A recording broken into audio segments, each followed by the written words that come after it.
Situated in America's heartland among acres of Indiana cornfields is a prison that houses not only the state's most violent offenders, but a large population of the mentally ill, the Wabash Valley Correctional Facility. The challenges of running a maximum security prison are compounded by the increasing number of a new kind of prisoner. Approximately 700 of the 2,200 offenders we have at this facility are diagnosed with a mental illness. I think these numbers are increasing throughout the country, increasing for everybody to deal with.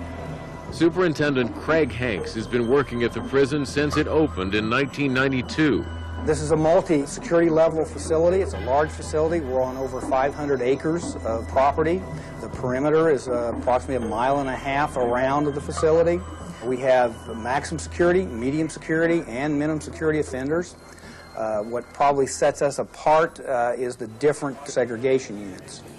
Offenders who assault staff or other inmates are moved to the Secure Housing Unit, a prison within the prison known as the SHU. They've been discipline problems, they've been assaulted, they've had issues at other facilities, so they send them here. Designed to look and function like Pelican Bay, a maximum security prison in California, the SHU is composed of windowless concrete cells measuring 7 by 12 feet.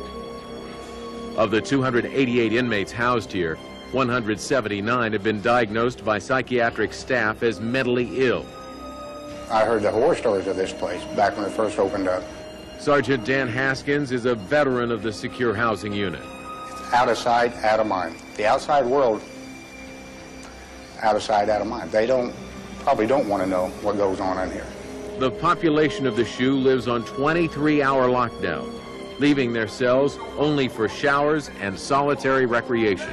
Some people will tell you that a segregation unit is not the place for people with mental illness, because we didn't design that particular unit for treatment, particularly for mental health treatment. We just didn't anticipate us having the numbers we have and going the way it's gone. Although acute cases are referred to the psychiatric unit at a neighboring correctional institution, the staff in the SHU deal with a variety of mental behaviors. There are those that are dangerous people that you have to be very cautious of when you interact with them. Inmate Douglas McCombs, who is serving time for burglary, has spent 3 months in the Secure Housing Unit at Wabash. Since he's been inside the SHU, he was on strip cell. When you see the offender come out of the cell and always wearing his underwear, at that time he was on strip cell. I think it was for resisting staff or trying to assault staff before. So we've had trouble with him on about every range we put him on so far. See, I've got a mental disorder, they say I do. Okay, they say I've got a mental disorder, they say it's schizophrenic disorder. I can't get along with people too much, especially when they're evil. Officer Sacken has been working in the SHU since 1997. An average day in the SHU can be pretty mundane. You have wrecks and showers to do, chow to serve, MD sick call, so on and so forth. Some days like today do get a little more exciting. We had an offender who became belligerent in the shower. And the bitch come up there talking crazy to me, okay? She come up there talking to me and started talking to me. Well, you called me a bitch. And I said, what? I said, wait a minute, bitch. I said, I just asked you for some money. And I snapped on her, okay? When we tried to get him to come out of the shower, he was refusing. Then he started throwing toilet water on myself and several other staff members. I got it all through my face, all down my back. He threatened to kill everybody out there, staff and all.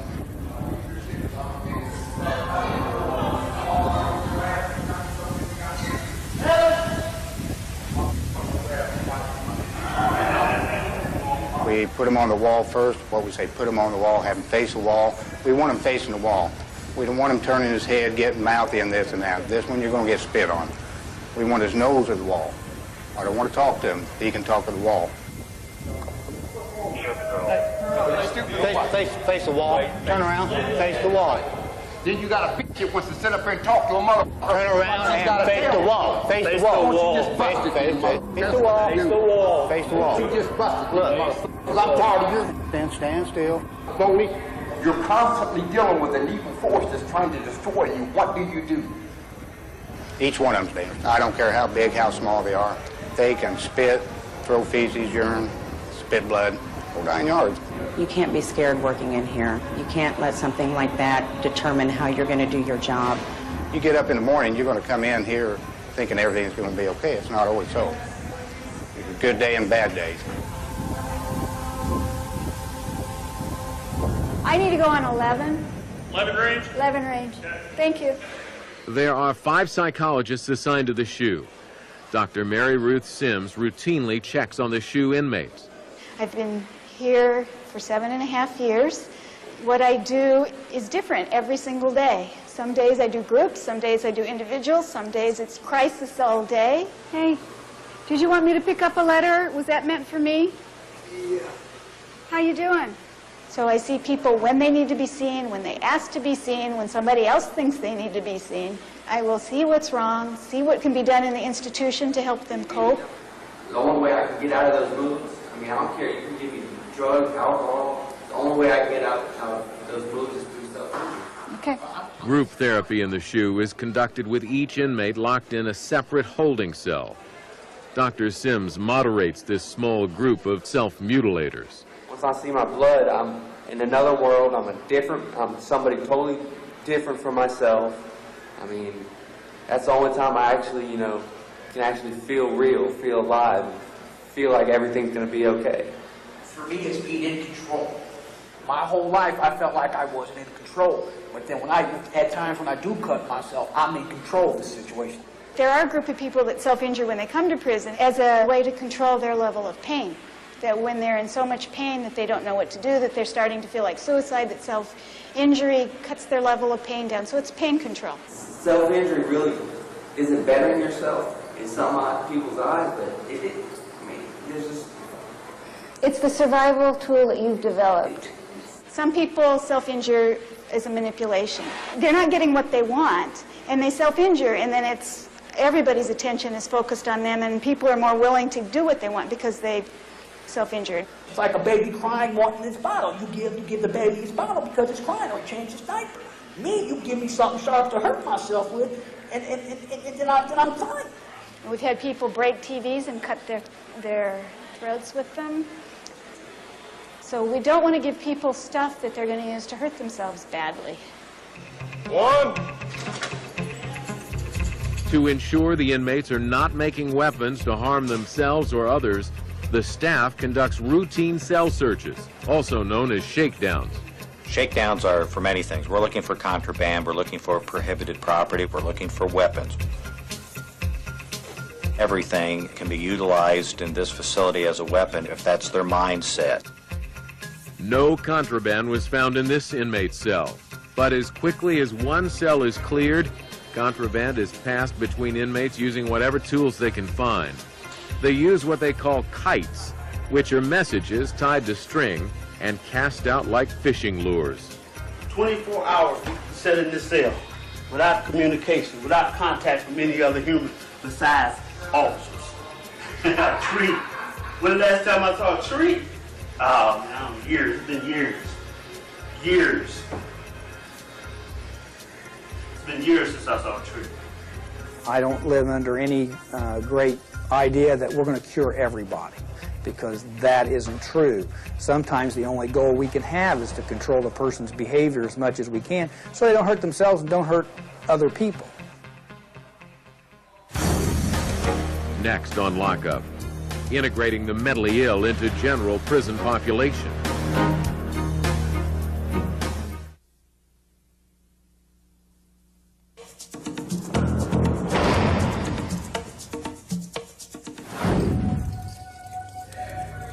Most inmates at Wabash prefer general population. For a number of those diagnosed as mentally ill, the only place they feel safe is the SHU. In population, sometimes mentally ill people get victimized. So some mentally ill people are purposely in the SHU. They do what they need to get in the SHU. One such action that gets inmates sent to the SHU is self-mutilation. I did that scar about 10 years ago. I cut it from the ankle all the way up to the hip bone, all the way down to the bone. Then I cut it across sideways, so the surgeons have to take about 12 hours to sew me up. You got 7 layers of skin you got to go through before you get to the bone. You know, and when you're going through one of them phases, you don't even feel the pain. You don't even know you're doing it. Joe Carr is serving an 8-year sentence for robbery. He is taking antipsychotic medication, and under staff supervision, he agreed to tell us his story. I was antisociable. I didn't want to be around nobody. I didn't want nobody around me. I wanted to be by myself. Everything made me angry, you know. And I would take a lot of it out on myself, then I would feel better. I was cutting myself up every day, every day, every day. So they ended up putting me in the SHU for hurting myself. And then my time was up in the SHU, and they put me back into the general population. And then I'm going right downhill all over again. After moving back and forth between the SHU and general population, Joe eventually was diagnosed as bipolar and moved to the Residential Treatment Unit, or RTU. Through counseling and medication, the RTU's ultimate goal is to integrate these inmates into general population. Dennis Profit is one of the psychologists who works in the unit. The RTU program is set up on a 3-phase system. The initial phase is set up to receive offenders who generally have been isolated from other offenders because of having been living in segregation. So generally in phase 1, a person stays to themselves a lot. Phase 2 is where they're really introduced to the rest of the unit. They have chow together in the day room, they rec together, rehab together, have a lot more groups. So we're getting them oriented to being more socially involved. The final phase is phase 3, and it's set up on 10 steps. The first step allowing them to leave the unit all by themselves if they choose. And then each successive step opens them up a little more to general population. So we're gradually moving them back into dealing with general population and the stress involved. Joe has spent a year in the RTU. In the last 6 months, I've been kind of easing out there to like 2 or 3 people at a time, you know, that I hang around with or walk and talk with when I'm out for recreation. When I'm on my medication, it don't bother me. This is when I'm not on my medication, I get real paranoid, you know, and I'm not going to let you around me. I'm on about 10 different kind of medications. I really can't, I don't know the name of them because they're so long, you know, and I've been on it for the last year every day. I haven't missed it. See, they ain't going to let you miss it here. Although Joe is involved in ongoing treatment, his most recent self-injury involved swallowing pens. It's still trying to heal up on my belly here, but they took me to surgery and they cut me open. They had to go in there and take them ink pens out. And then they left one in, so they had to retake me to surgery for the second time to get the other stuff out. And that's why it's taking so long to heal up. The RTU offers Joe and other inmates constant counseling. My office is a jail cell. It's a prison cell that's been converted, but it does make me more accessible. They ain't got no more trust in me, and what they got, they don't believe in me at all. That's how I feel. Today, Joe is extremely agitated. With Dr. Profit's help, he tries to find a solution that does not involve cutting himself. Well, how are you going to manage how you feel for the rest of the evening? I'm all right. I'm going to put a grievance on him, put his hands on me, and that's over with. So you're going to go about this the right way, then? Yeah. Excellent. I think that people are going to listen to that more than the more outrageous attempts at getting that attention, you know, doing things like self-injury and those sorts of things. So I think you're going to be heard more that way. All right. And I'm proud of you for making that decision. I really am. I think you're doing the right thing. I'll be here for another little while, another 45 minutes at least. If you need to holler at me again, please do so, all right? I'll be all right. I'm just going up, watch TV. All right. But if you do, you know where to find me, all right? All right. All right, man. All right, Talk to you later. All right, but thanks. But even after marked progress, Joe still has doubts as to whether or not he can function on the outside. This is all I know right now. This here is my world right now, because this is what raised me. 2 years ain't far away. I'm getting out in 2 years. If Joe leaves prison from the RTU, an aftercare program will be set up at an outpatient treatment center. Something you think about, it scares you sometimes. You know, you don't want to fail. You want to go out there and do right. But then again, you don't know if it's going to get away from you or not. Because this is all you know. You're used to a population of, what, 1,200 people? Then they turn you back into society of millions of people. Are you ready for it? You know, that's something I don't know right now. Next on Lockup. There's nothing that goes on that at least one gang member is not involved with. Nothing. dealing with threats inside the prison.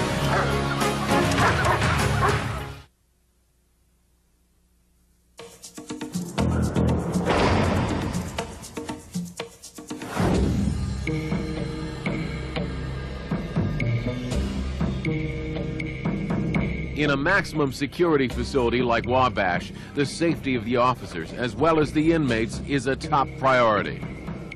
The perimeter is 2 fences. On the interior fence is a shaker system. In between the fences is a microwave detection system. We have 2 vehicle patrols. We have 7 towers, which make up the exterior security. One of the most effective tools for prison officials comes to work on 4 legs. We also have a canine unit. We have drug detection, tobacco detection, and some aggression-trained dogs also. We use them for patrol inside the facility, and they'll be used for crowd control. They'll be used for situations in open areas. They are called aggression dogs, and they live and train at the prison. What I need each one of you guys to do is get in front of each one of the dogs, and I want you to keep 2 to 3 feet distance in front of the dog. I want you to flail your arms, get in a real high voice, high pitch, as high as you can, and just keep agitating the dogs. This training exercise helps the younger dogs build confidence as they imitate the behavior of the more mature dogs. We utilize the aggression dogs for protection of staff and offenders. Any chance of serious bodily injury occurring or death, then we utilize the dogs to protect them. We've never had to actually release a dog in our facility, but just sometimes mere presence with the dogs in the yard. A fight gets ready to break out and the dog's in the yard, it may also de-escalate the violence. While the dogs are used to respond to a threat, prison gangs are the biggest danger to security. What people don't realize is that almost everything that happens in a prison setting has some sort of gang involvement, whether it be extortions, intimidations, trafficking of narcotics. There's nothing that goes on that at least one gang member is not involved with. Nothing. Robbie Marshall is in charge of monitoring the gang activity inside the prison. I believe we have about 455 confirmed or suspected security threat group members out of 2,000. And that's just the ones that we know about. Right now, our probably most radical group is our white supremacist group, specifically the Aryan Brotherhood. I say that they're the most radical because typically, if there's an incident that an assault has occurred in, most of the time you'll see an Aryan Brotherhood behind that. That goes hand in hand with drug trafficking and extortions and intimidations. They're into all of it. The Aryan Brotherhood is very structured, very structured, and they've got bylaws, pledges, oaths, creeds, just like any other organization has. They believe in the expansion of the white race. Christopher Genrich is a confirmed Aryan Brotherhood member. I've been down 8 years now, down for business burglary, 13 counts. And we was basically burglarizing veterinarian clinics for Special K and PCP, stuff like that. Since his incarceration in Wabash Valley, Genrich has been involved in many fights with staff and other inmates. Say I want to get into a fight with somebody. You know, there's a problem that I have with one of his brothers or whatever. We could make it to where, all right, he's going to shake me down, you know, and I'm going to shake him down. You know what I mean? There are people who are going to shake us down, and our people are going to shake them down, and we're going to go and fight. You know, we can only fight for what we are, and we're white. Chris currently is in our transition unit. He also has the opportunity to go home within the next 6 months. So far, he's been maintaining a decent conduct behavior. But believe me, we are monitoring him and will continue until the very day that he goes home. Even with the Aryan Brotherhood as the major threat in the institution, the gang rarely engages in racial violence. I wouldn't say that we have a lot of black on white or white on black conflict. Most of the time, our incidents that occur is usually white on white incidents. White supremacy organizations will see that they have a weaker individual amongst their race, and they usually pursue them as an easy target and someone that they can get money off of or have them traffic their drugs for them. Or sometimes they just out and out assault them. You're looking at your own people like, all right, you know, somebody's saying something, somebody's doing something to where they cause a divide amongst people. So that's the times whenever we say, all right, we need to resolve this. And here, you strengthen yourself to where you could either even the playing field with people or you want to be the person that's at the top to where you could have more control over your environment. Another security threat is a group called the Gangster Disciples.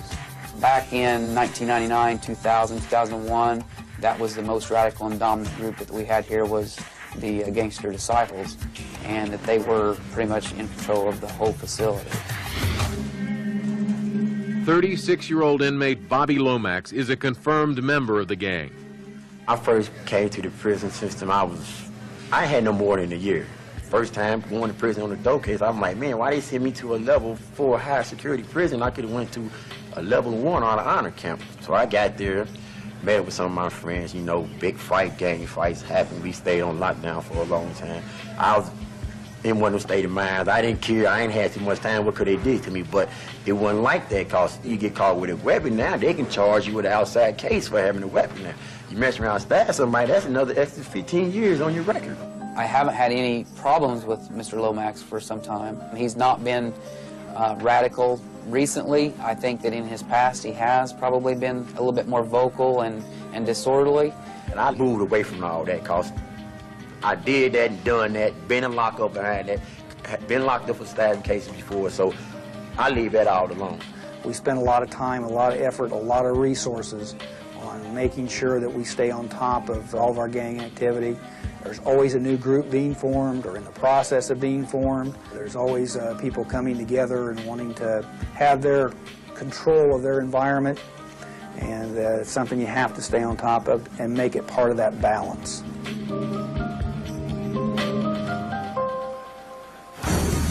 Next on Lockup. My crime is murder, and I cannibalized during the process. Crimes of the unspeakable. I heard this voice said, you gotta eat some of her brains for her to become part of you.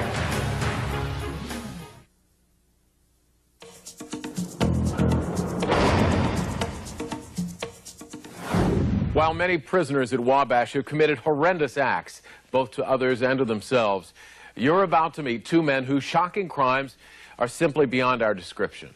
We warn you again, what you're about to hear is extremely graphic.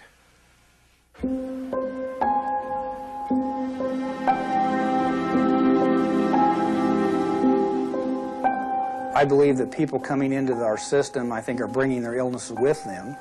I think that a lot of times they have no structure out in society to make sure they're taking medications and getting treatment.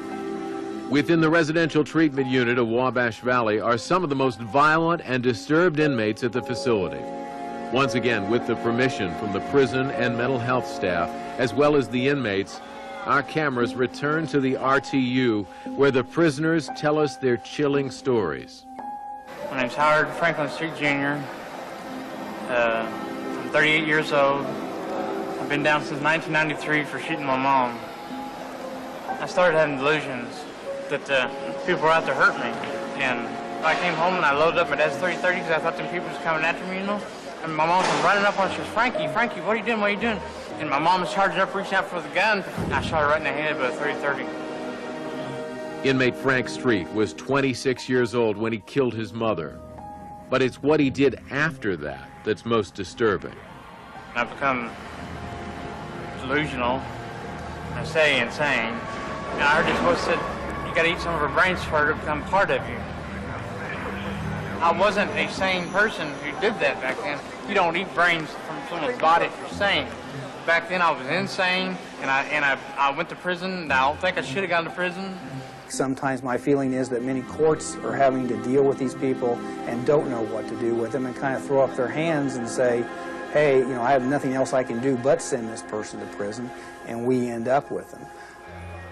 Frank is being treated in the residential treatment unit for advanced schizophrenia, regularly receiving medication for his illness. Probably one of the biggest things that we're able to monitor here and what we watch here is this person taking their medication.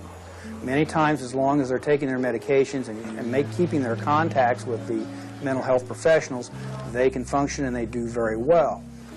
Prolixin and Haldol and Cogentin. I need medication. Until I die, I may need medication. Frank also receives counseling to deal with his horrific crime. You know, I'm not as bad as I used to be.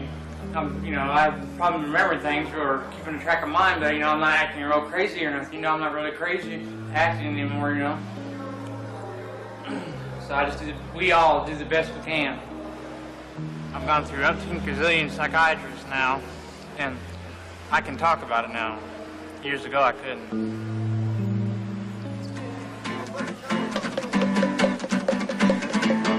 Some inmates have a hard time finding mental balance.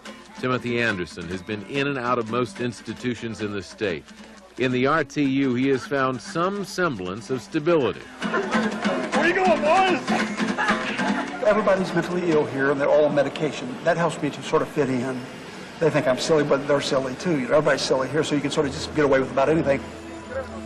Sometimes a person gets in my face because I'm a little tall, a little big, and I wish I was really big and strong for sure, you know. And they say, man, you're nothing but a snitch and a bitch. I'm going to kick your ass. I'm going to throw you over there. I said, well, grab a hold of him and see what happens.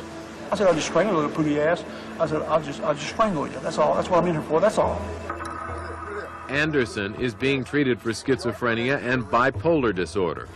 This is Tommy. I'm Dick Smothers. I'm here to say with the Smothers. What you mean? Bipolar disorder, you go, it's two poles, right? Hypertension, you're real hyperactive, and you just want to stay up all the time. You feel good, right? Then you start dipping. It could be within 5 minutes. And then you go to another pole. 3 big bags. $50 on the dot. And you just, oh, I was like, man, I just want to kill myself. This is ridiculous. And then, you know, oh man, I'm glad I'm alive, you know. But the lithium carbonate keeps you like this. Our goal is to get people with mental illness out in general population, to have jobs, to go to school, to do everything anybody else does here. So they're all throughout the facility. Most of these guys are going to be returning to the streets. Not everyone is sent to prison with a life sentence. And with that in mind, I think I would feel safer and feel better about these people going back to the streets with the kind of skills that we can provide them, instead of just opening the doors when their sentence is done and hoping the best. There are successful graduates of the RTU program. Terry Muller has 35 years left on his sentence for a sex offense crime. He was not able to function in general population. I've been diagnosed with clinical depression, and in extreme stressful situations, I hear voices, noise-induced paranoia, anxiety attacks. Sometimes when you get in a big crowd, you know, your mental illness seems to just explode, and it got to the point where I didn't want to live anymore. I just wanted to kill myself, you know. My mental illness was so bad. Terry was transferred to the RTU, where he received treatment to help him cope with the stressful environment. I was given some one-on-one therapy, and I was also put in group therapy. They got me into school. I was able to get my GED, which helped my self-esteem. Terry now lives in general population. His cellmates also came from the RTU. It seems like they seem to put us together when we get out here, because we better understand, you know, our illnesses and our little idiosyncrasies that go along with being mentally ill, where a lot of people in general population don't understand that. I wish they had more programs like RTU all over, you know, the country, because a lot of mentally ill people are ending up in prisons. For inmate Joseph Garner, processing his horrific crime has been the hardest part of his punishment. I've been down 9.5 years. I got 22.5 more to go. My crime is murder, and I cannibalized during the process. On Christmas night, 1996, Joseph thought his father was preventing the second coming of Christ. I tackled him from behind and somehow got around behind him and slit his throat. I remember him saying, "Please don't kill me." And that's when I realized, oh my God, what am I doing? And I said, whatever is done, it's already been done. And I think, you know, by this time I'm totally wigged out, and I pulled his brain out and took a bite out of it.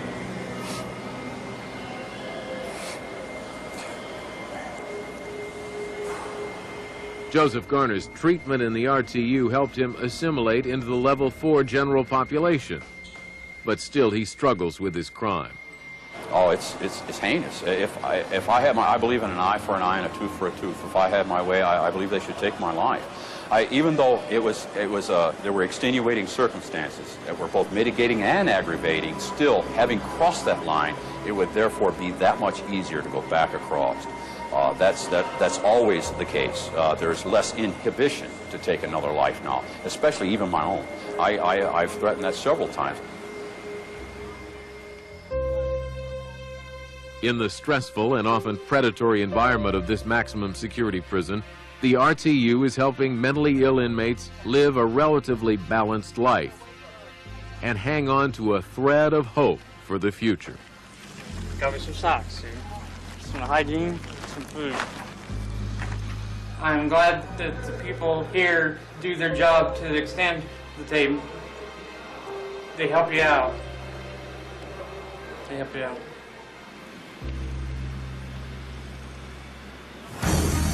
Next on Lockup, He's just going through that stage of development into that snake that he is. Shakespeare in the Shoe.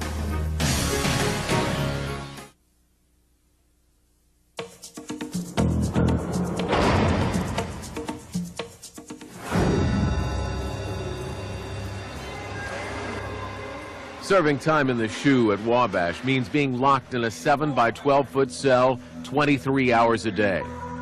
These places can make a monster. You know, you can come to prison and you can halfway educate yourself on how you're going to stay out, get an education in life, or you can come in here and learn how to be a better criminal. A lot of people just can't deal with isolation. Always, man. You read my eyes like parables.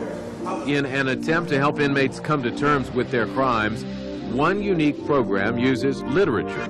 He's just going through that stage of development into that snake that he is. This particular group is discussing Macbeth, Shakespeare's tragedy about a general's murderous rise to power and eventual demise.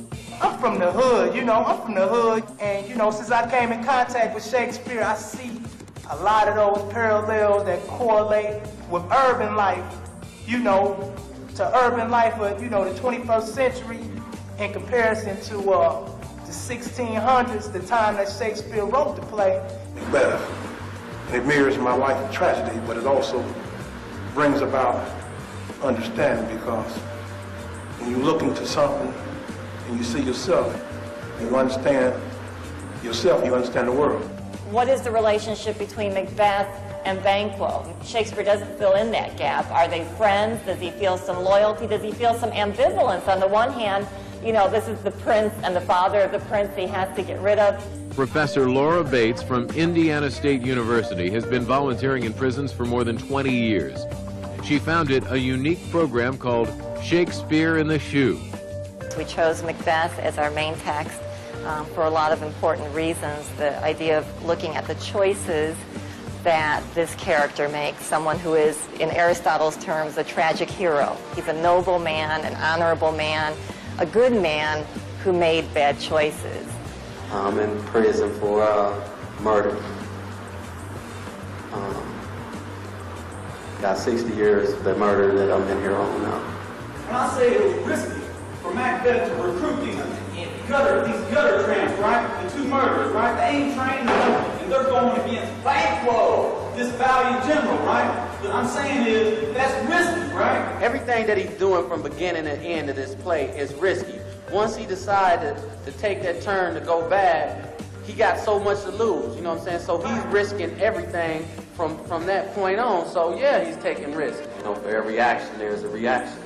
So I can relate to Macbeth, you know, by the choices he made, you know, predicted his punishment. No matter how much he tried to go in and around it to fix it, it just got worse and worse, you know. And that's what it's like with our cases, you know. Choices was mistakes, and now we're paying for it. Once he did it, his mind still ain't fully focused on the deeds he did. Now he just stumbling along, making plans to go along. That's why he makes mistakes. The inmates not only read and discuss Shakespeare, they rewrite scenes in their own words. Banquo, the song on his radio. Many, many wish death upon me. Blood in my eye, dog, and I can't see. I'm trying to be what I'm destined to be. And hate is trying to take my life away. Banco within himself. That 56 song, give me the feeling, something is not right for tonight's formal dinner. I've been keeping it real from day one, man. Why am I tripping? This program being on the shoe is something that's really needed, because I sat here 2.5 years and I've seen people mentally just collapse. All right, Bird. Play suffocation. You know what I'm saying? They say it's built for you to come out one or two ways. You're going to be as hard as the steel and cement you encaged in, or as soft as the grass you walk on when you leave here. We are the only group that has a Shakespeare program with a segregated housing unit component, for starters. Then the other special thing that we do is now link up the individuals in that unit who are rewriting Shakespeare's play and linking them with these actors in level 4. Hey there, Hector. Shall we fear for our lives? My instinct screams danger. Why do you look on us with such anger? Have I not reason? For you to act on your own and not consult me is like treason. How dare you scheme and plot on affairs of witchery and death with the skills of mere mortals such as Macbeth? It's a nice two-way collaboration. I think that's very important for the segregated population in particular, a chance that their voices are heard, that there's an audience awaiting what they're writing. The authors there have been very much aware that they want to speak to the general population through Shakespeare's language. Let us not make haste, for she shall appear again in a time we dare not waste.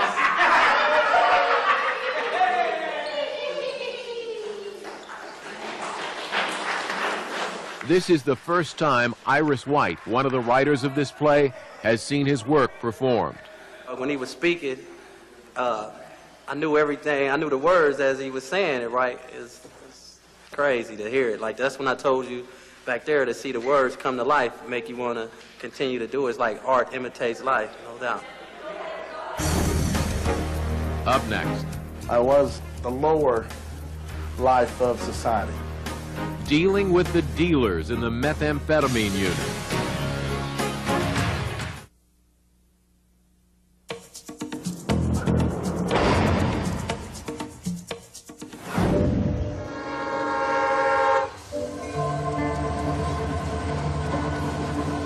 Like many states, Indiana has been hit by a growing number of people using and making methamphetamine.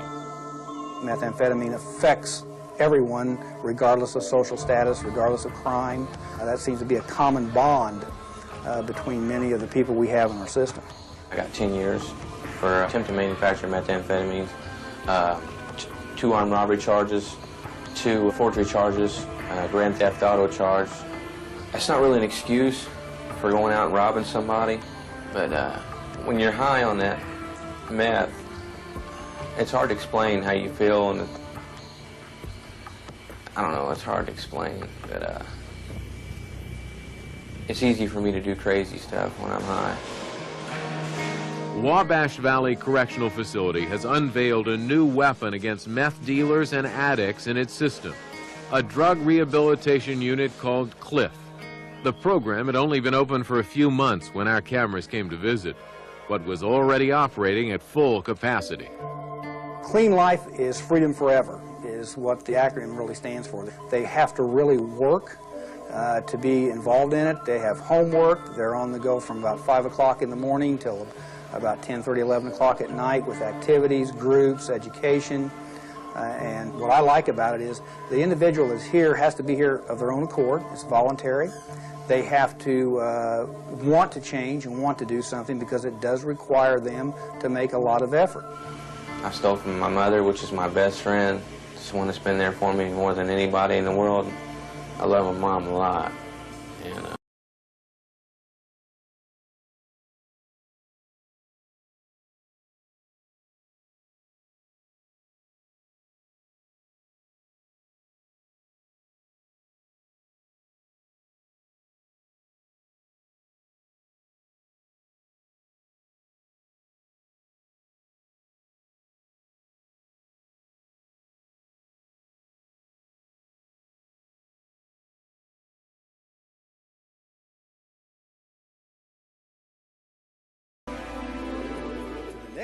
Offenders come to the program from all over the system and can receive a 6-month sentence reduction with full participation. I'd like to see something like skilled trades, you know, like Newcastle opened up some skilled trades, auto body, something that you could go out here and make an honest living without going out there making $6 an hour, $6.50, and go back to your old thinking of, well, I can't do this, you know, I'm beating myself up, I can't make ends meet, I'm just going to make one quick batch, be done with it, you know what I'm saying, I'll get on my feet and then I'll quit or whatever. And in reality, we all know we can't do that.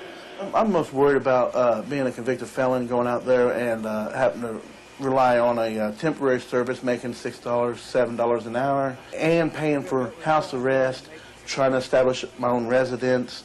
That's going to be a real tough thing, because when I leave here, I've lost everything. Eddie Newland is in prison for manufacturing methamphetamine. When I look back at where I came from, I was the lower life of society. Even though I didn't think I harmed nobody or done nothing wrong, running around sticking needles in my arms, leaving labs laying in the woods, not having no cares about nobody but myself. If I go back out there and get on drugs, there's no way I'll make it. I know that. There's no ifs, ands, or buts.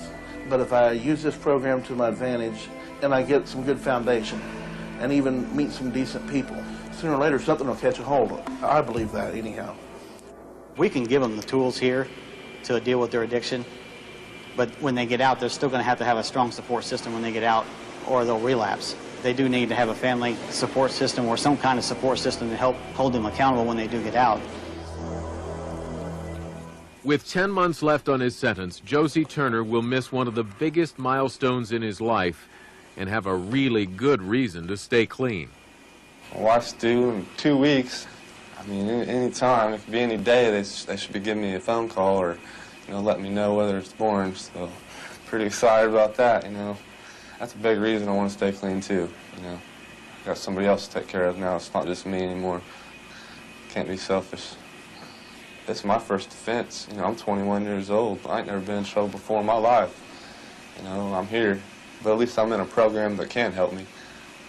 I thank God for that every day. It's a blessing in disguise. You know, I got a little girl on the way, and I don't want to get back out there using. You know, I'll end up dead or back here. You keep Since the CLIF program has been operating less than 1 year, it's too early to tell how successful it will be, but so far the signs are promising. We start seeing a lot of success already with some of the guys that started when we first opened. We're already seeing a change in their behavior, seeing a change in their attitude, so that's a positive thing. I know it's crazy to say this, but I'm glad that I'm here because I didn't want something like that to happen. I don't want my mom to have to go to my funeral. That's what's in here, you know. I can go through 10 of these programs, and if I don't want it, I ain't going to get it. I want it.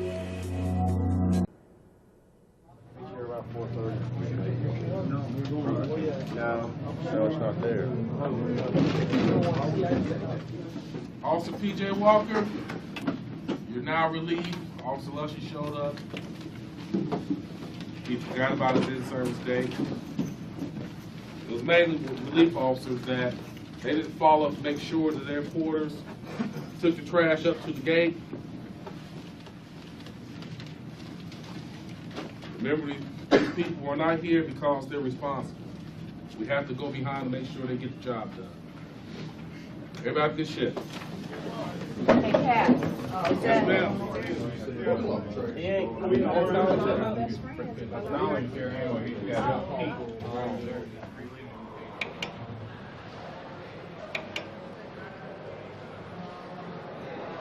Ciao, ciao.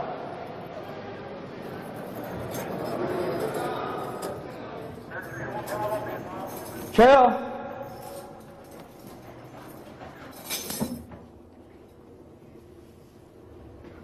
You want coffee?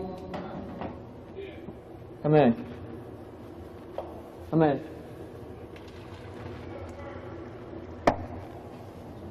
How many coffees you want? 2.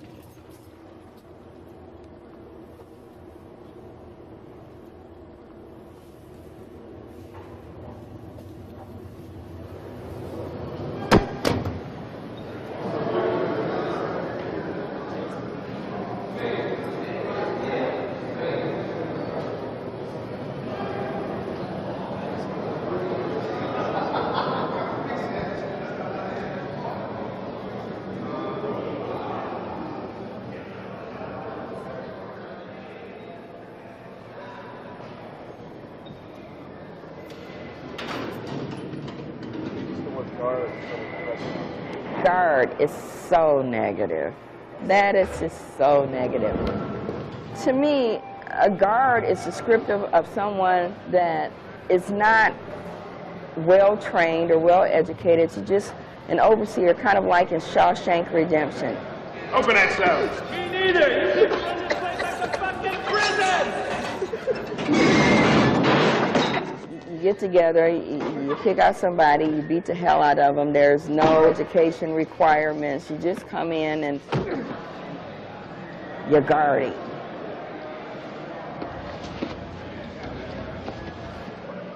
We run a different kind of camp here, and I think it could pretty well be attested to. We don't have as many episodes of violence.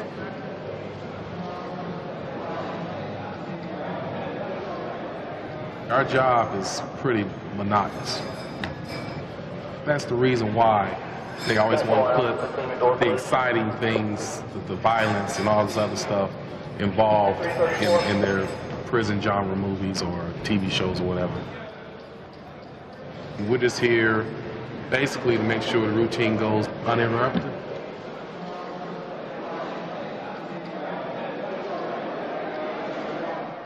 The hardcore stuff is done out on the streets. We just watch them.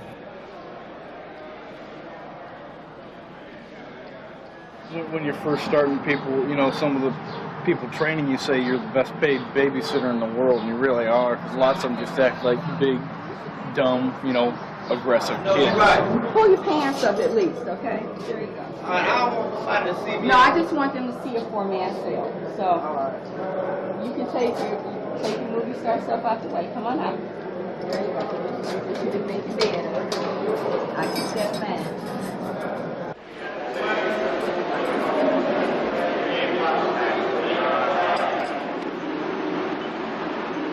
Somebody's got possible contraband in their cell. Hey, Ramsey, this is Walrath in 1A. Hey, I got an inmate Johnson in here. He's one of the guys who works in community service. He's got an IOC signed up by Sergeant Daniels saying that he can keep certain things in his cell, like scissors. He's got about a dozen pairs of scissors, needles, stuff like that for the community service room. It's at least a year old. Do you want to take it out?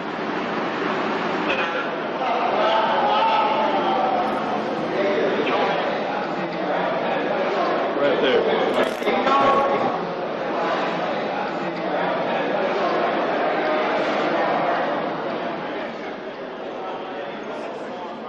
If an inmate gets a ticket, if it's something serious, then it goes before the Rules Infraction Board.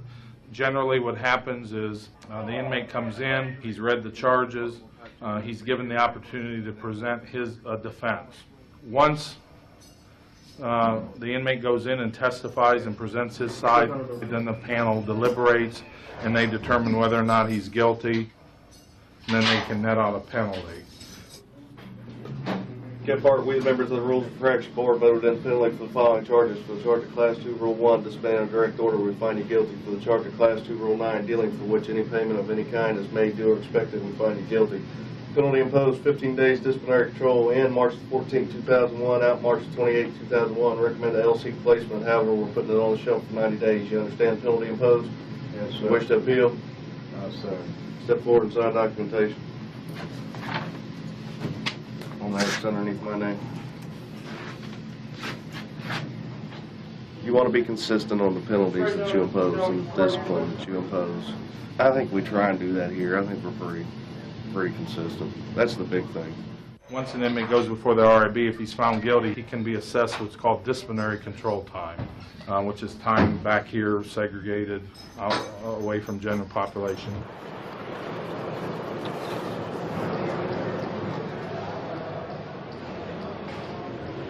I wouldn't want to be in here. I mean, you'll see throughout the day, and all these guys do is sit in there, you know?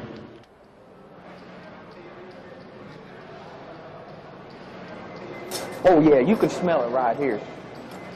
And it's been scrubbed, I mean, like 2 or 3 times. This guy was rubbing human defecation all over herself, man. Located, so could you Why call was us he back doing at that? extension 2402? I don't know. I Okay. guess it's mental. I don't know why he Maybe did put it. on your neck. And, one day we caught him putting some feces on his toothbrush, brush his teeth like that.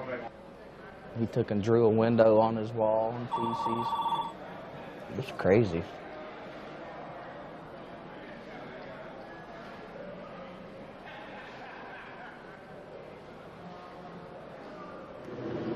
I think that's where a lot of the problems in this unit come from. They're in there in their cells and there's nothing to do and they just go nuts.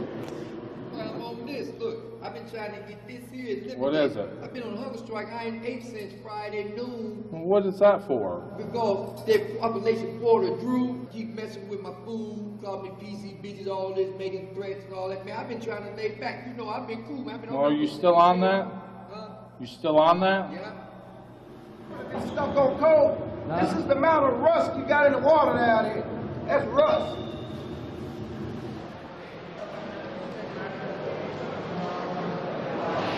This is a piece of t-shirt.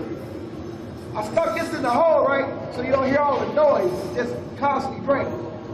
So I stick this up in there. It kind of muffles it a little bit. This white t-shirt since Saturday.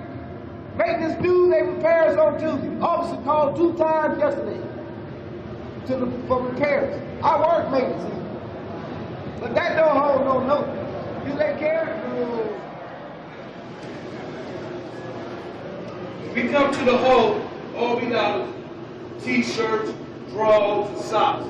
So everything I got right now is in the boat. We don't got no privacy. Look right here, look at the toilet. See the toilet? Then we got to do stuff like this. Take this.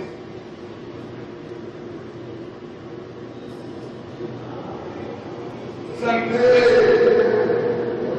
like he in bed, right? Yes. Yes, it's born again. This is the Kool-Aid we found. They give us a free stamp, breakfast stamp to write home. They make sure we get Christian books and stuff. Do you like those? Yeah. Ain't enough air in here. Is it hard to breathe? You can't open the window. Is it hot in there? Yeah. See how we live? Down there butt naked.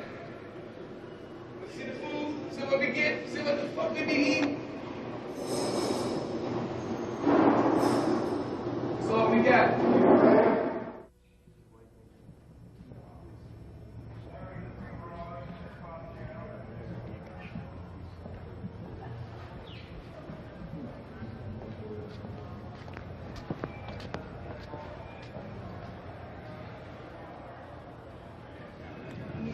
Push-ups, chin-ups, pull-ups, walking. Just keeping in shape. Talking to myself, talking to the birds. What kind of things you say to the birds? Oh, I just tell them to shut up, quit chirping, making all that goddamn noise. I can concentrate on my workout. What kind of stuff do you say to yourself? Just keep going, working out, keep going, drive. That's what life's about, drive, dude.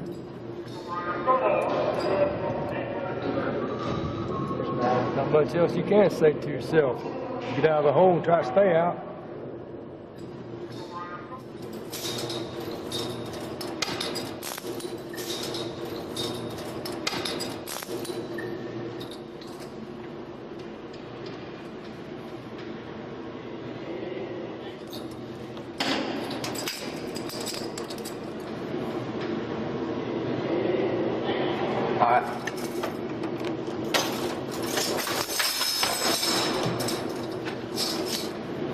Ain't never getting out of prison anyway, so. It's the nature of the beast, crime and punishment. I can always hope there ain't nothing wrong with that, but just don't look good.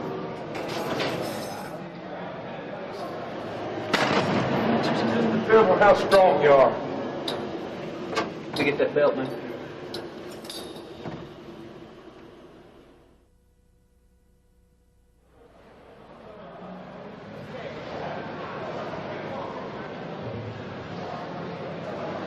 I was just pretty much part-time, doing construction and doing that part-time. And this came open. Got on here, been here ever since, probably be here till I die. Really? Pretty good package for it. I mean, must stay for a reason, right? Yeah, insurance. Till you die. You just stay here till you die? I'm probably gonna die young. The good die young, brother. Shoot, I got 22 years left before I can retire. I'm planning on dying here. If you stay here long enough, you become this. Well, I mean, it's prison, you know, you're locked up. 8 hours a day, I'm locked up, the way I see it. I'm just like, damn, this is crazy. Well, if they weren't before, this job will make you a different type of person. And it will gradually change your personality. It makes you incredibly cynical and cautious and distrusting.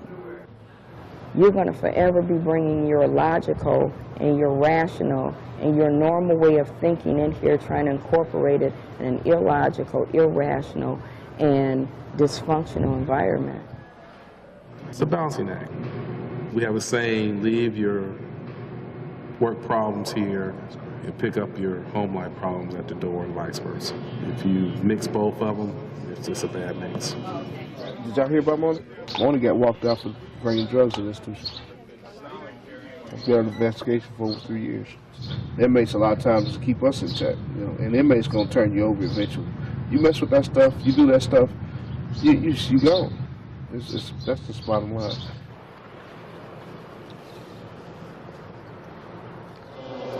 Oh yeah, if you can't deal with the stress, you know, I had to deal with that for a while. You know, you'll turn into a real asshole. That's what my wife told me anyways. When you're going through the grind every day, you get kind of burnt out, tend to take your problems home with you. If you take this home with you, it'll ruin everything. You go home and ask you how was your day, and it's like, I don't want to talk about it. Let's talk about something else. How was your day?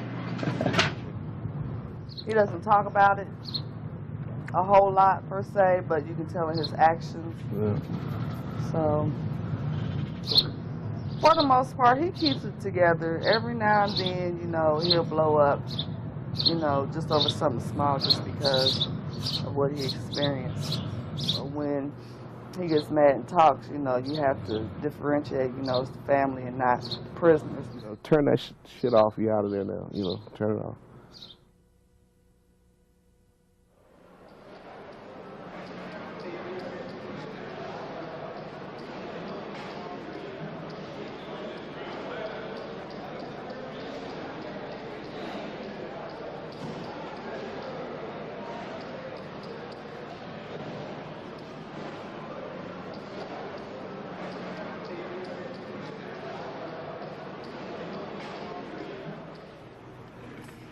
These are gentlemen who have separations from general population. They may have felt like they were threatened by certain corrections officers. They have a separation from one person, or there's been a death threat. We have a lot of baby rapers, that's what we call them, child molesters, pedophiles, up in this section too. Child molesters and things are not held in very high regard within the prison population.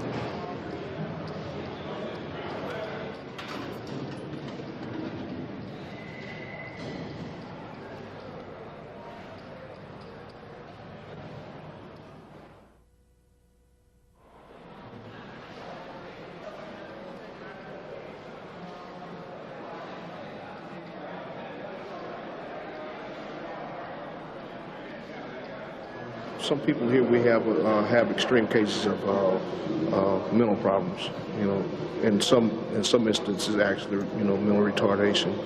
And as you know, with people like that, a lot of times they're not always responsible for their actions.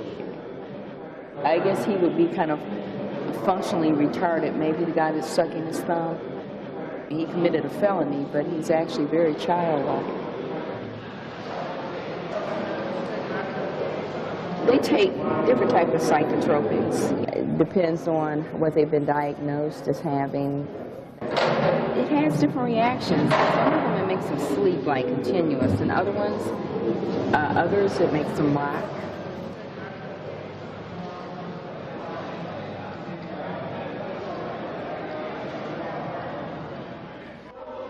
I'm supposed to be getting out this year sometime. Oh yeah? Yeah. I got 6 more years to do on a life sentence. What are you in there for? Rape. How long ago was that? This was back in '96. I think it messes with a person's mind being locked up in a cage like an animal. I've been through psych. I've lost.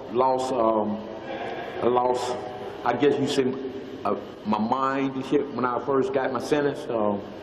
Had to go through psych rehabilitation to get back sane, get back my sanity. But other than that, you know, I'm fine and shit. I just, you know, waiting to get out, hoping and praying I'll get out one day.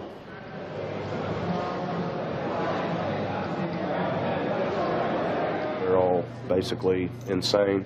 You just see funny stuff. Like what? Just the way they talk, the way they act, their mannerisms. And, you know, we had one guy up there that thought he was the Antichrist. Another guy thought he was Jesus. There was actually a white dude up there that thought he was Wesley Snipes. But, you know, but they were, you know, something wrong in the head with them before they got locked up anyways. So, but, you know, it's free entertainment. I'm sure it's like that everywhere. No matter where you go, you got to deal with idiots.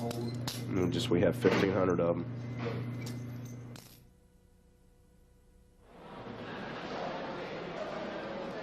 As far as this environment here, 1B is for guys that stay out of trouble.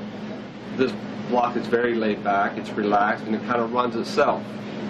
But, you know, it's just trying to stay out of the way and respect the staff member's job, you know.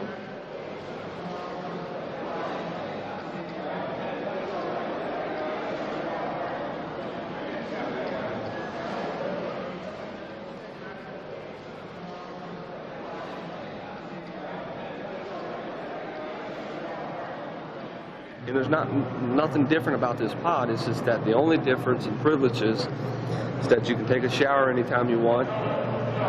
You get an extra visit a month. You can go to the library anytime you want. You can go to the recreation department anytime you want when the hours are called. It takes stress away from you. Sometimes when you're pretty much stressed out, she's like almost like a kid herself. She's gonna show you her affection. She's willing to more or less come towards you, sometimes, and find out what your mood is today, because sometimes your moods can swing by being in a prison. In here, it's almost like a mindset, a macho type thing. Everybody must remain hard, you know what I'm saying? You can see guys sometimes like, what would normally be a hard type, a dog will come up to her and the first thing she do is wants to pet it. You know what I'm saying? Next thing you know, you hear a grown man talk like a baby. Once again, you know what I'm saying? That's a bridge gapper there.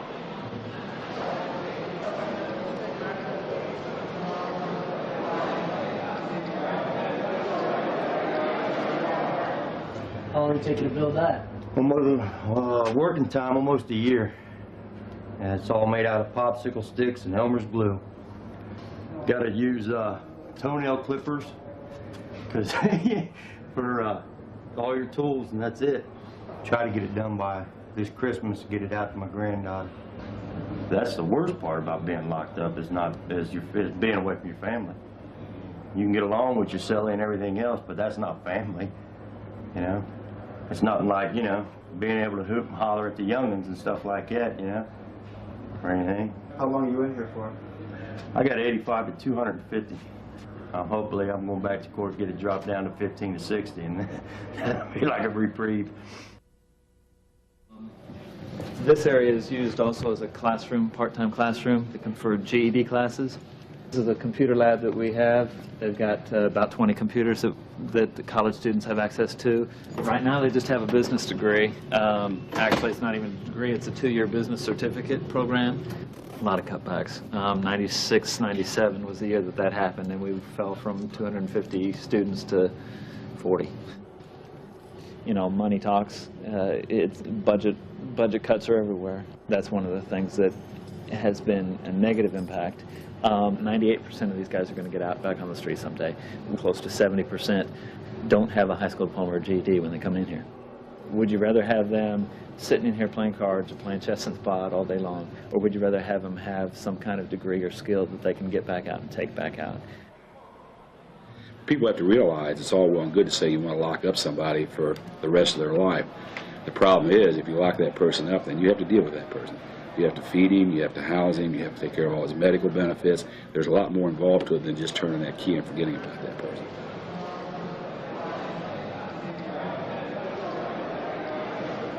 We got a couple of guys here now. When I first got here, they were kids. I mean, no facial hair, they babies. My children were older than these guys were. And they used to put little green stars on their ID badges so that they knew to give them whole milk, so that their daily nutritional requirements were being met. They were just that young. Yeah, I think Chad and Jones were both about 16. I know, like I said, when I first got here, they were short, and they looked like little bitty kids amongst all these men. I had been here about a year and a half before I ever talked with him at the JLP program, and he was talking to a group of youngsters that they brought in, and I said, "Why are you here?" And he said, "Oh, for murder?" And I said, "Well, what about Jones?" He said, "Oh, he's here for murder too." I said, "How much time are you doing?" 20 years, flat time. So you come into the system when you're 16. You do 20 years. 16, you can't see this far, you know? This becomes family. This becomes normal. You don't have to worry about people judging you or looking at you and talking about the baby that you raped, or the woman that you sliced up, or the bank that you robbed, or the cop that you killed. So what happens when he gets out at 20? Technically, 36 is not old. 36 is young.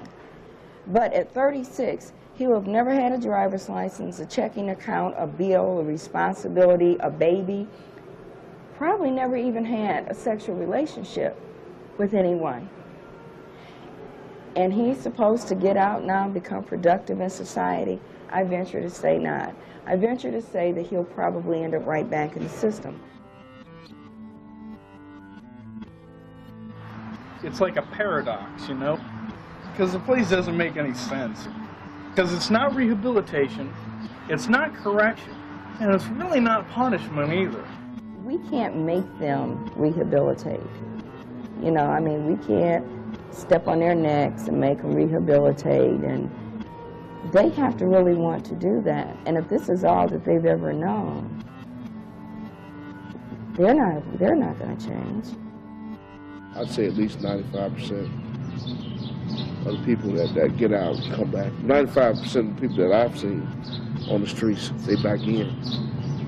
I watched this guy get his GED. I watched him get a 2-year degree. He said, "One day I'd like to be able to meet you on the streets. You know, you and your family, me and my family, and we could go to somewhere and sit down and have dinner together without me having to look behind my shoulder." You know what I'm saying? I've often dreamed about doing this, you know. I really thought that young man had a chance. He got out, man, and it wasn't 6 months. He had killed somebody. You know, out there trying to, you know who I am, you know, I'm Tone Daly, you know, back in jail, prison.